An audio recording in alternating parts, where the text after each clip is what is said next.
On the right side, no, if you're aware, no, sa Canva, if you use Canva Pro, the dashboard, no, mapapansin nyo yung dashboard niya. On the right side is a screenshot of the color picker. That is similar inside your Canva Pro dashboard. Not exactly like that, but somehow very kaparehas, halos kaparehas niya. Do you see, no, yung similarities and differences between them? No, itong isa, yung color picker, yung isa yung color wheel. So let's take a deeper look no, at how the color wheel is set up and how it translates into the color picker on your dashboard. So for the nuances of color, take a look at the color wheels. No?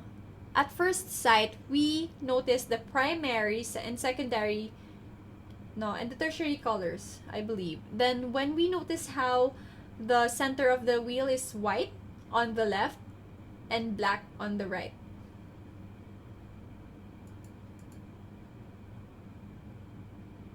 Ayan. No, that's because po kasi po, bakit po yung lighter nasa left, yung black, darker nasa right? Kasi po, yung color wheel po natin on the left visualizes color tints. No, while the other one on the right visualizes color shades. So what are the differences of tints and shades? So let's see how these are different, no? And why are they important for color psychology and marketing?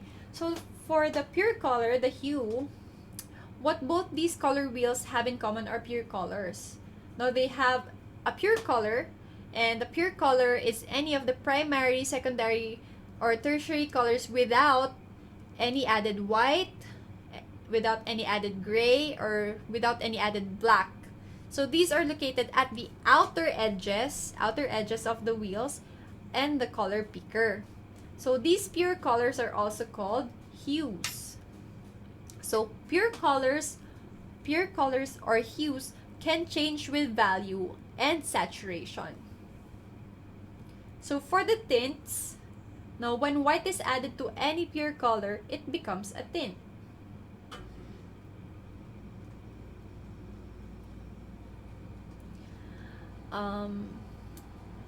Kung nakikita niyo po yung yung dito sa presentation ko, these are commonly called the pastel colors, yung nasa left side.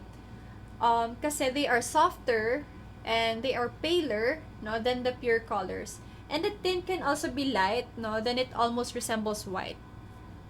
So for the shades, on the right side, no, when black is added to any pure color, it becomes a shade.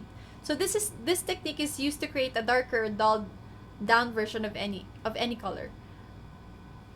So yun po yung pinagkaiba nila. So for the tones naman, no, when another possible color adjustment to consider is by adding gray, no, a mix of black and white to any pure color. So this can create millions of different colors. No, tones are rarely used in the digital color pickers kasi po, except in professional programs lang kasi like the Adobe Design.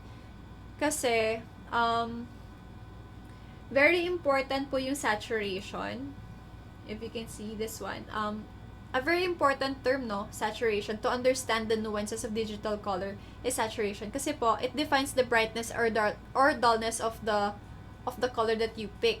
So a pure color is always at normal saturation, and it can be desaturated with white, gray, or black to make duller versions of itself. So in digital programs, colors can be oversaturated as well.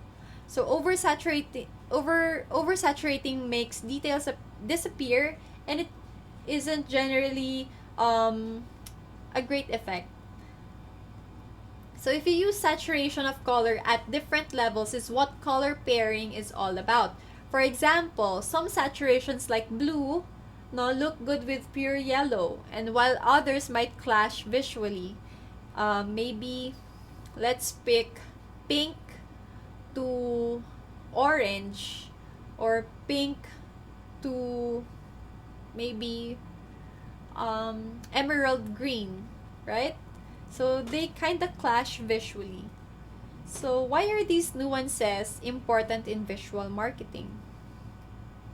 Kasi color nuances are present in every brand's color palette. In these nuances, it's these nuances that give you color palette a certain feeling or emotion. So in marketing, this is really important, no, because the right color scheme can help you tell your story positively, or while the wrong one can also detract from it. So for example, a brand with a saturated vibrant color scheme with mostly pure colors, no, is likely to send a message of liveliness, a message of youthfulness and urgency. So a good example of saturated colors to send a message is the infographic landing page for one of the Atlassian's products, Confluence. I think I have it here, this one. Atlassian is one of the pioneers in the usage of elaborate design systems in which color palettes play a large part. So in this infographic, no, medyo blurred, Atlassian's designers used the most saturated colors in the secondary palette.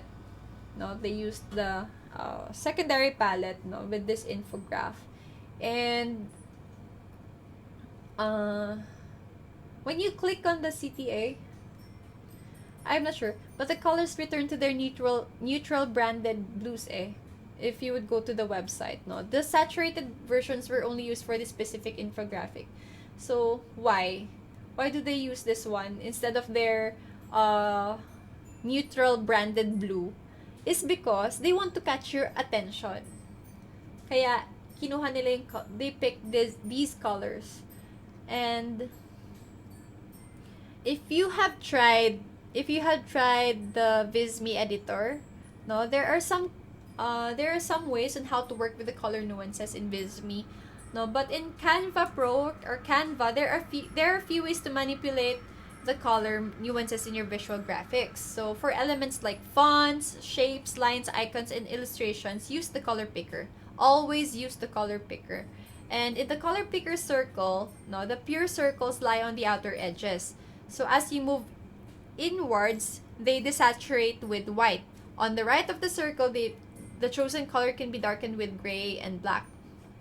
So Canva has also several preset color themes, I believe, by professional designers, and have they're created by professional designers and have proven to look great as they are. So with my presentation, I have used I did not use Canva, but it's similar to that. So when you choose a color theme, no, katulad sa akin, my I have this theme na dapat yellow, no. My entire project will automatically adjust to those colors. So that's how I use the color nuances in the editor that I use. So to edit photographs or illustrations you have uploaded, use the filter tab. Okay, use the filter tab. And with the tool, you can make a number of color adjustments. You can add a photographic filter with preset color adjustments. You can add a color overlay. You can adjust brightness. You can adjust contrast. You can saturate or desaturate. You can change the hue. You can change the opacity. And if you frequently create the visual content, it's really a good idea to start saving in the color palettes that you use. And to be honest, this can be very helpful, no, when you test different campaigns to see what gets you the best results. So when you find out that the most effective colors, you can add them to the brand style guide or design system for later use.